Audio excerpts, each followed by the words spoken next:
Bulking. It's the thing that people decide to do when they want to get bigger and make more progress in the gym. Too many times I hear people in the gym say, I'm going to go full guns blazing this year, I'm going to be going into a winter arc, I'm going to be going on a big bulk to make massive gains within the gym, and they're going to have a devious cut after to show all the progress off. But what people often do is force feed food, have way more calories than they need within the diet, thinking that all these extra meals they're having is going to improve the progress and make them gain muscle way faster than everyone else in the gym, and their progress is just going to be skyrocketing compared to everyone else who isn't bulking. The truth is, this isn't how muscle growth works, and going on a massive bulk isn't going to really help you make progress quicker than anybody else. Now, before I explain why bulking is a fad, if you need any help with your training and you want to make consistent progress without the need to force feed calories and get fat, then you can sign up to my coaching via the link in the description, and I'll help you out without the need to bulk ever in your life. So let's get started. Now, why do people bulk or go on a bulking phase? Now, people often get confused because they think muscle needs to grow. So to grow, you need food, and more food must mean more growth. But there's a massive amount of confusion between people who want to build muscle and the people who are best at building muscle.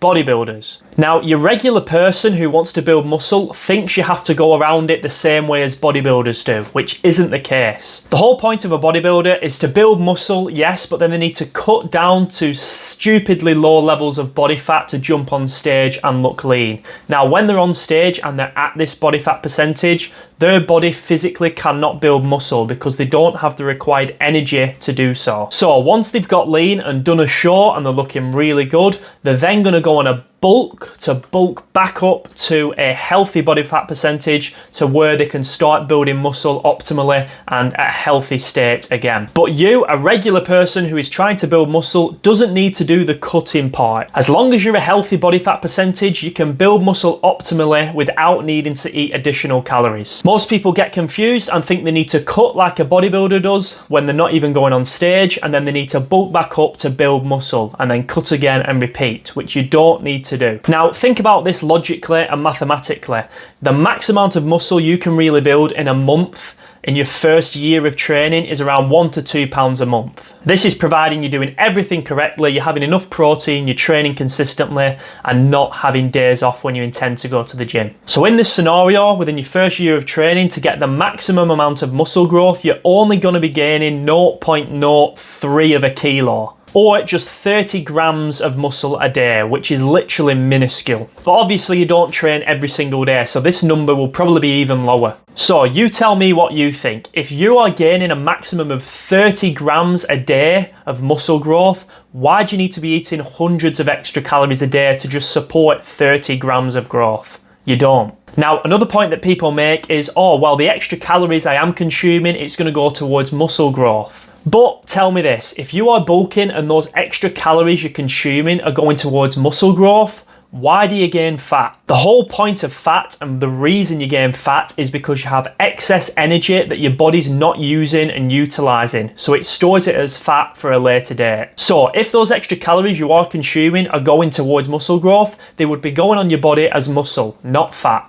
So really, you only need to eat a tiny minuscule amount above your maintenance every day to support muscle growth, which isn't even enough to properly track. Now, this isn't me saying that your calories don't matter at all and you shouldn't be focusing on your nutrition. But if you are a healthy body fat percentage, so around 15% for a man or 20% for a woman, you have enough stored energy and stored fat on your body where your body can utilize that energy to support muscle growth if it needs to. Additional calories is just going to go on your body as fat and isn't needed. So you can eat around maintenance, make sure your protein intake and your fat intake and your carb intake is good enough to support the muscle growth, and any additional energy your body does need, which you just happen to not have got in that day, your body can utilize your fat stores for. And this is another misconception people have, thinking you need to eat loads and loads of protein in a day to support muscle growth. And this is another misconception people have, thinking you need to have loads and loads of grams of protein a day to support muscle growth. But the same principle applies. If you're only gaining 30 grams of muscle a day maximum, then why do you need to be having an extra 100 grams of protein on top of what your body already needs for the day. You just don't. Around 0.8 grams times your body weight in pounds is going to be more than enough to support muscle growth maximally. And as you get further and further into your training journey and you're building muscle at a slower rate, the amount of protein you need to eat is actually not as compulsory, because you can spread your protein intake throughout days more evenly because you're not building muscle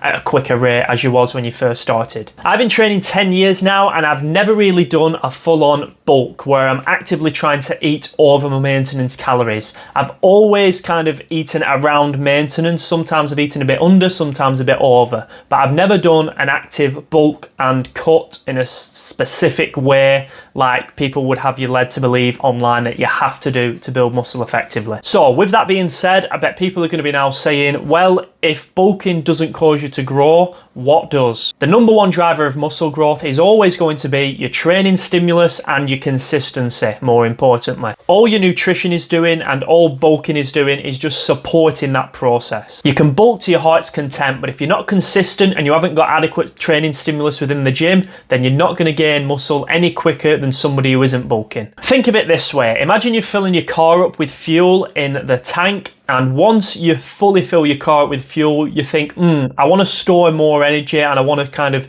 get more efficiency out of my driving and give it more fuel. So I'm going to start putting more fuel in, even though it's overflowing, and then I'm going to start pouring fuel into the boot as well and trying to fill up the boot with fuel. It doesn't work. Yes, you're putting more fuel in the car, but it's not any more effective than making sure the tank's full and just leaving it at that. So when you've got an adequate amount of stimulus in the gym, all you need is a few extra calories to support the muscle growth on that day, and then just keep your consistency up. Force feeding loads of extra calories isn't going to speed up the process of what you've done in the gym on that day. Now, to finish off, this isn't me saying that bulking is inherently pointless completely, and you should never focus on consuming more calories than your body needs to gain fat. Having additional energy and fat on your frame can actually help in circumstances such as strength gaining or breaking through plateaus in the gym. But this should be done calculated and shouldn't be just done on a whim because you think gaining more calories and gaining more weight based off fat